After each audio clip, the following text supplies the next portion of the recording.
Bonjour, alors ça en serait presque comique, hein. J'ai fait une vidéo ce matin sur les pauvres Américains qui étaient poursuivis partout où ils se trouvaient sur la planète.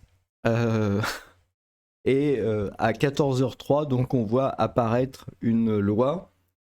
C'est un amendement, en fait, c'est un amendement. Les députés rétablissent l'exit tax dans sa version sarkozyste. Donc je pouvais pas ne pas en parler parce que l'exit tax concerne nécessairement les expatriés. Je vous ai expliqué dans la vidéo de ce matin que si vous vouliez partir, vous aviez peut-être pas intérêt à trop attendre parce que on voit bien quel est le problème. Alors, la question c'est de savoir est-ce que cet impôt peut être rétroactif. Dans tous les cas, si disons qu'il y a plusieurs possibilités. On peut imaginer, je vais aller dans le détail, hein, parce que comme d'habitude, on va analyser le texte de l'amendement. Il y a un amendement qui est passé ce matin à l'Assemblée nationale. On va vraiment analyser le texte pour comprendre ce qu'il y a dedans, pour être très précis, hein. Je ne vais pas vous faire un discours sans vous montrer le truc. Mais donc, cet impôt va été créé par Nicolas Sarkozy afin de freiner l'évasion fiscale des entrepreneurs, mais très nettement adouci par les macronistes. L'Assemblée a approuvé un amendement, alors de Jean-Philippe de RN, revenant à la version d'origine. Le RN votant pour, la droite et les macronistes contre, et la gauche s'abstenant très majoritairement. La mesure doit rapporter 70 millions d'euros. 70 millions d'euros. À mon avis, la France va perdre beaucoup plus que 70 millions d'euros euh, parce que le signal envoyé est absolument délétère. Euh, bon, très clairement, c'est pas pour rien que j'ai intitulé la vignette, hein, le rideau de fer. Vous savez, le rideau de fer, c'était pour les plus jeunes dans les années d'après-guerre, jusque en 1990. En fait, le, les pays socialistes, hein, qui étaient tellement heureux, où c'était le bonheur béat dans toute sa splendeur, avaient été obligés de mettre un grillage tout autour de l'Union soviétique et de ses satellites pour empêcher les gens de sortir. En Allemagne de l'Est, pays pourtant allemand, donc avec des gens sérieux, etc., qui étaient sous le communisme, eh bien, ils avaient installé des mitrailleuses le long des lignes de démarcation entre l'Est et l'Ouest pour empêcher les gens de partir du paradis communiste vers l'enfer capitaliste. Et donc, ils étaient tellement pour protéger les gens, en fait, que s'ils voulaient passer du paradis communiste vers l'enfer capitaliste, il se faisait tirer dessus. Il y a eu beaucoup de morts, hein, malheureusement. Et donc voilà un peu ce qui s'est passé. Donc quelque part, on voit un peu le même mécanisme qui se met en place, c'est-à-dire la volonté absolument, quelque part, d'empêcher les gens de partir, parce qu'ils comprennent très bien qu'effectivement, ça commence à chauffer. Et donc, les gens ont envie de partir, hein. Je veux dire, il y a de plus en plus de gens, donc voilà. Donc, c'est l'amendement numéro I-807 qui a été déposé le 21 octobre 2025 et on voit qu'il a été adopté le lundi 3 novembre 2025. Donc, je vais regarder sur le document PDF, hein, de manière à pouvoir faire un état de l'avancement, quelque chose de sérieux. Donc on voit que c'est le Rassemblement national, mais on voit que c'est quelque chose qui avait été déjà passé par les LR, hein. Sarkozy, il faisait partie des LR, je ne sais pas s'il fait encore partie ou pas, mais bon, c'est les LR. Donc on voit très bien, si vous voulez, l'Assemblée nationale, c'est 50 nuances de socialisme, hein. Il n'y a pas une ombre de quelque chose de droite dans cette Assemblée nationale. C'est tous des gens de gauche, mais avec la définition économique du mot gauche. Enfin, je veux dire, du RN au LR en passant par les macronistes jusqu'à LFI et Lutte ouvrière. Bon, eux, ils sont honnêtes au moins. Ils ont tous le capital comme livre de chevet. C'est pas possible autrement. Livre de Karl Marx. Donc, ainsi modifié, Donc, il est sursis au paiement de l'impôt afférent aux plus-values et créances constatées. déjà, ça commence mal, c'est déjà incompréhensible. Normalement, la base de la démocratie, ça devrait être que tout ce qui est produit, toutes les lois devraient être, disons, simples et faciles à comprendre pour tout le monde. Là, c'est exactement le contraire de ce qui se passe. On a des gens qui font tout pour compliquer les choses au maximum, de manière à empêcher les gens de comprendre, pour pouvoir soit les mettre dans l'erreur et les taxer encore plus, soit pour garder le pouvoir. Donc c'est absolument scandaleux, c'est antidémocratique. Malheureusement, ils sont tous d'accord pour faire ça. Donc c'est pour ça qu'à un moment, il faut expliquer. Donc imposables sont supprimés. Bon, moi, je comprends rien à ça. Hein, voilà. Je sais pas comment ils apprennent. Bon, enfin, bref. La première occurrence du mot territoire est remplacée par les mots dans un autre État, partie de l'accord sur l'espace économique européen. Ok. À la fin, et qui n'est pas un État non coopératif, ça serait mieux s'ils avaient tout réécrit quand même. Est ainsi modifié, etc. Mais bon, c'est pas le sujet le plus important. Le sujet le plus important, c'est ici. À la première phrase, le mot 2 est remplacé par le mot 15. Alors ça paraît comme ça anodin, mais ça veut dire que l'exit tax, elle est payable non pas sur les 2 ans qui suivent l'expatriation, mais en fait sur les 15 ans. 15 ans. 15 ans, donc on est sur un truc complètement halluciné, on va dire. Bon, il y a tout un tas de choses. L'exposé sommaire, l'exit tax consiste à taxer un contribuable domicilié fiscalement en France détenant des actions lorsqu'il transfère son domicile fiscal hors de France. Il est imposé sur la plus-value latente qui résulterait de la vente de ses actions. Donc 15 ans. 15 ans. Donc, déjà, quand on a ce type de choses, hein, l'exit tax, si vous voulez créer une entreprise sérieuse avec plusieurs personnes, si vous êtes entrepreneur, c'est pas auto-entrepreneur, c'est pas une vraie entreprise, il n'y a pas plusieurs personnes. Mais dès l'instant que vous voulez créer une entreprise avec plusieurs personnes et des parts dans la société, etc., le message est très clair. Surtout créez pas en France. Venez pas créer chez nous, c'est pas une bonne idée. On veut pas de votre argent, barrez-vous. La plus-value latente est constituée par la différence entre le coût d'acquisition d'un bien et sa valeur réelle. Hein.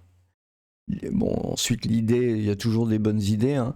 L'idée est ainsi de lutter contre les personnes transférant leur domicile hors de France, simplement pour éviter l'imposition sur la plus-value résultant de la cession de leurs actions. Voilà. Donc l'idée c'est de lutter contre les personnes transférant leur domicile hors de France. Pour l'instant, ça se fait par un texte de loi. Hein, je vous rappelle, hein, sous les communistes, avec le rideau de fer, ça se faisait par les barbelés et les armes. Hein, voilà. Cette forme de voulant lutter contre cette forme d'évasion fiscale, le Nicolas Sarkozy, ils ont donné le texte à écrire à ChatGPT, c'est pas possible, avait décidé de taxer ces plus-values dites latentes. Enfin, non seulement c'est compliqué à lire, mais en plus, ça respecte même pas un minimum l'orthographe, c'est terrible. Il en résulte que le contribuable qui partant à l'étranger paye un impôt sur cette plus-value latente au moment de son départ, même s'il ne vend effectivement pas ses actions. Il ne sera remboursé ou définitivement non imposé que s'il conserve ses actions pendant 15 ans. Ils ont pas la moindre notion de ce que c'est qu'une économie. C'est hallucinant. Le contribuable concerné doit donc procéder annuellement à une déclaration au fisc français pendant 15 ans pour montrer que même s'il n'est plus résident, il n'a pas quitté la France à des seules fins fiscales et qu'il est encore bien propriétaire de ses actions. Je veux dire, il faut être spécial pour rester en France dans ces conditions quand tu as des actions, quoi. Je veux dire, très clairement, il faut avoir un problème psychologique, quoi. Au bout de 15 ans, au bout de 15 ans, ils auraient dû mettre entre parenthèses si t'es pas mort. Ce contribuable, s'il remplit les conditions légales de conservation de ses actions, récupère l'imposition qu'il a éventuellement payée à son départ. Donc, donc l'État a placé l'argent, il a réussi à en tirer des intérêts, mais il rend le capital au bout de 15 ans sur une monnaie qui vaut plus grand chose, purée. Ou est définitivement exonéré d'imposition s'il faisait l'objet d'un sursis de paiement. Je pense que les chefs d'entreprise qui sont vraiment crevés à développer leur truc, ils vont pas se laisser faire sur un truc pareil. Le président de la République a annoncé qu'il comptait mettre un terme à l'exit tax qui, selon lui, envoyait un message, il y a un espace entre envoyer et un message négatif aux entrepreneurs plus qu'aux investisseurs. Là encore, il y a besoin d'un espace. Devant les réactions hostiles à cette proposition, l'exécutif a, dans le cadre des lois de finances, présenté un nouveau dispositif anti-abus. Ok. Donc, le délai de détention de 15 ans à 2 ans. Ok. Ok. Je veux dire, le truc est simple. Je veux dire, pour éviter ça, faut surtout pas détenir des actions et créer un truc en France. Faut partir à l'étranger et créer la richesse à l'étranger. Et puis après, t'avises, quoi. Et vivre un enfer de déclaration pendant 15 ans, c'est plus que du masochisme, là.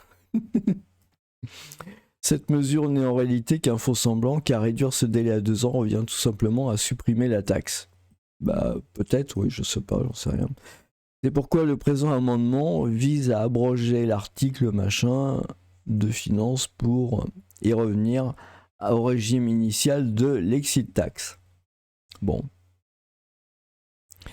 Mais on voit bien d'ailleurs que les précédents étaient pas mieux, parce que finalement, ils avaient rapporté de 15 ans à 2 ans, mais ils n'ont pas annulé l'exit tax, hein, ils l'ont pas enlevé. Ils l'ont juste raccourci de 15 ans à 2 ans, mais ils l'ont pas enlevé. Enfin, voilà, donc à l'Assemblée, vous avez 50 nuances de socialisme. Donc ça touche directement les gens qui veulent s'expatrier. Vous voulez vous expatrier, vous avez un portefeuille d'actions. Donc si c'est pas votre entreprise, j'imagine c'est moins grave, parce qu'à ce moment-là, vous pouvez toujours vendre et puis peut-être racheter quand vous avez changé de résidence fiscale. Au moment où vous changez de résidence fiscale, j'imagine ça peut peut-être se faire comme ça. Maintenant, si vous êtes propriétaire de votre entreprise, hein, donc vous détenez des parts dans votre entreprise, c'est vrai que là c'est vraiment problématique. C'est vraiment problématique. Peut-être la solution mais ça c'est quelque chose qui se prépare, j'imagine, sur le long terme, c'est de récupérer tous les droits qu'il peut y avoir dans l'entreprise et la clôturer et puis recréer un truc de A à Z ailleurs selon ce que c'est possible. À mon avis, ça devrait peut-être le faire. Je sais pas, je suis pas un spécialiste de fiscalité, hein, donc et puis évidemment ça va dépendre. Si c'est quelque chose de construit en dur, ça va être compliqué. Ça c'est évident. Maintenant, si c'est une entreprise de service, peut-être c'est des choses qui peuvent être réfléchies. Ce qu'il faut bien voir, ce qui est intéressant dans cet article-là, c'est qu'il est très probable qu'il passe pas, en fait. Parce qu'au bout d'un moment, je veux dire, il y a quand même un sujet qui est très important dans cette histoire, c'est la réaction des marchés financiers. C'est-à-dire qu'à un moment donné, à force comme ça d'exciter les news autour du fisc, c'est pour ça que c'est assez, comment dire, terrible d'avoir des gens qui n'ont aucune expérience, aucune expérience de la vie, aucune expérience politique. Enfin, c'est absolument abominable de voir ça dans tous les partis, hein, je ne vise pas un parti ou une personne en particulier. En fait, ce qu'ils sont en train de faire en ce moment, c'est vraiment d'exciter chez les investisseurs étrangers la problématique fiscale en France. Et c'est vraiment précisément ce qu'il ne faut pas faire. Parce que les notes et aussi le spread et tout ce qui concerne la qualité de la dette française, elle est précisément basée sur l'impôt. C'est basé précisément sur la fiscalité. Ce qui risque de se passer, quel que soit le déroulement à l'Assemblée nationale ensuite, hein, c'est que de plus en plus, il va s'ancrer chez les investisseurs quelque chose qui n'existait pas il y a quelques mois ou il y a quelques semaines. Donc c'est ça qui est important de bien comprendre. Hein. Il va s'ancrer chez les investisseurs internationaux. Je rappelle, ils détiennent juste plus de 50% de la dette française, hein, juste ça. Hein, que il commence à y avoir un problème en France avec la fiscalité. C'est quelque chose qui leur a jamais posé problème parce que avant, tous les investisseurs étrangers pensaient qu'il n'y avait pas de problème pour que les Français payent l'impôt. C'est ça, hein. Et c'est pour ça que la qualité de la dette française est reconnue partout dans le monde. Ce qui est en train de se passer, la séquence qui se passe là depuis quelques jours, à l'Assemblée nationale, va être délétère parce qu'elle va montrer d'une part que la France, eh bien, elle s'oriente vers une solution fiscale à ses dettes publiques. C'est pas évident, il y aura d'autres solutions qui auraient pu être mises en place.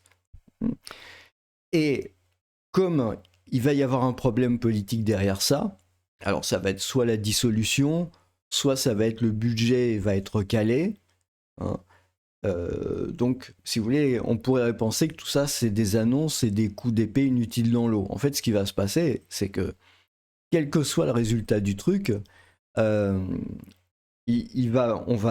investisseurs étrangers vont voir que la fiscalité commence à poser problème en France. Et donc, vont commencer à avoir peur sur les prêts à la France.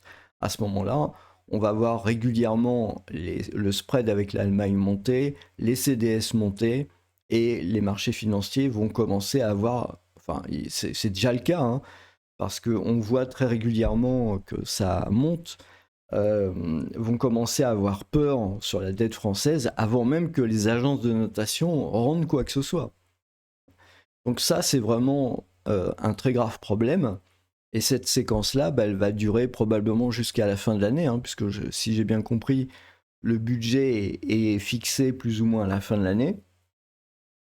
Comme ça a l'air assez mal parti pour qu'il soit approuvé et que le gouvernement tienne, ça veut probablement dire que en 2026 va être reconduit le même budget qu'en 2025. Si je comprends bien la sauce, ça a l'air assez compliqué, mais c'est ce que je comprends bien. Donc le truc, en fait, c'est que ils sont en train de scier la propre branche sur laquelle ils sont assises, ce qui est assez fou, parce que déjà, dans le coup de l'IFI, ils taxaient la détention d'obligations en euros, donc le financement de l'État, c'est absolument délirant. Et là, on est vraiment dans un tourbillon, on va dire, de choses qui sont... comment dire, ils le dirigent même contre eux, quoi. C'est ça qui est absolument hallucinant. Donc c'est le problème, hein, de pas avoir des gens sérieux au final. Voilà, il y a beaucoup d'effets d'annonce, beaucoup de choses comme ça. Mais voilà. Donc freiner l'évasion fiscale des entrepreneurs. Non, moi je pense qu'au contraire, il y a aussi quelque chose qu'il faut bien voir, c'est que au moment où Sarkozy a fait cette loi, il n'y avait pas eu la pandémie. À l'époque, la crise était... donc c'était Sarkozy, c'était... Ok, c'était une période de crise, c'était la suite de la crise des subprimes, probablement. Hein. Je vais regarder ça, puisque peut-être ils en parlent. Donc ça, le président, etc.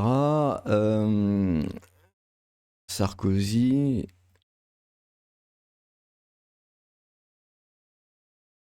Donc ça doit être, voilà, ça doit être 2010.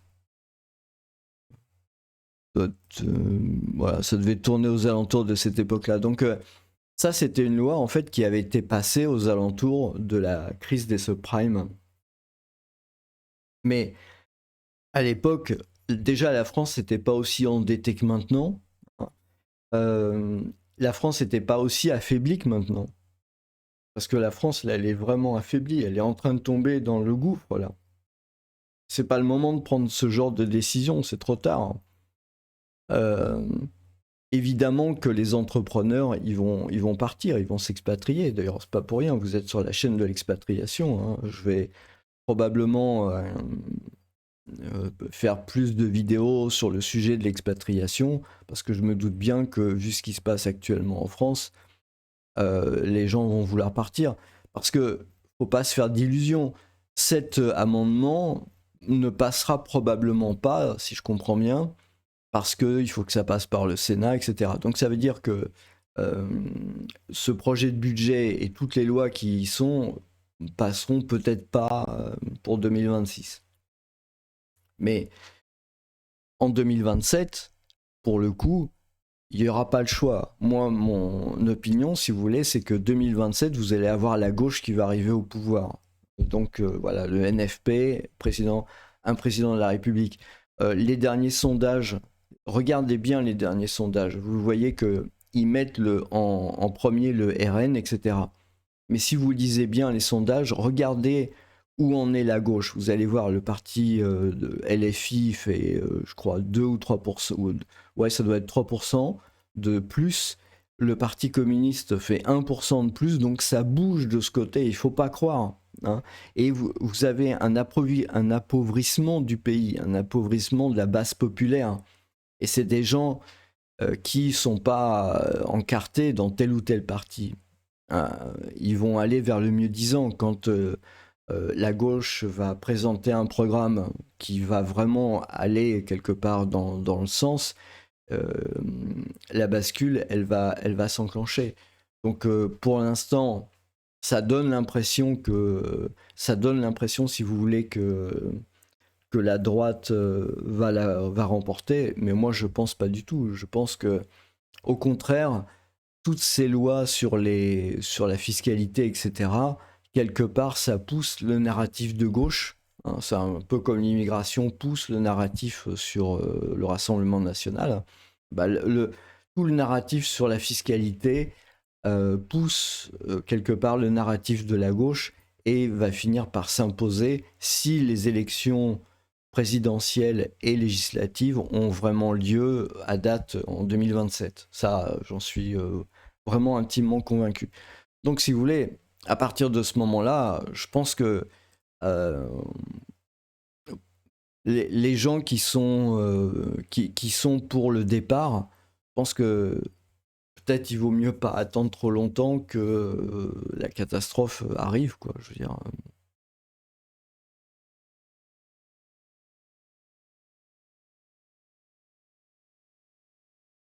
Et, euh, et voilà, donc l'Assemblée ramène de 22 à 17 ans la durée de détention, ouvrant droit à une exonération totale d'impôt sur la plus-value immobilière. Ouais, mais ça c'est parce que la plupart détiennent des biens immobiliers en fait. Cette exonération est applicable aux résidences secondaires et autres biens non affectés à la résidence principale.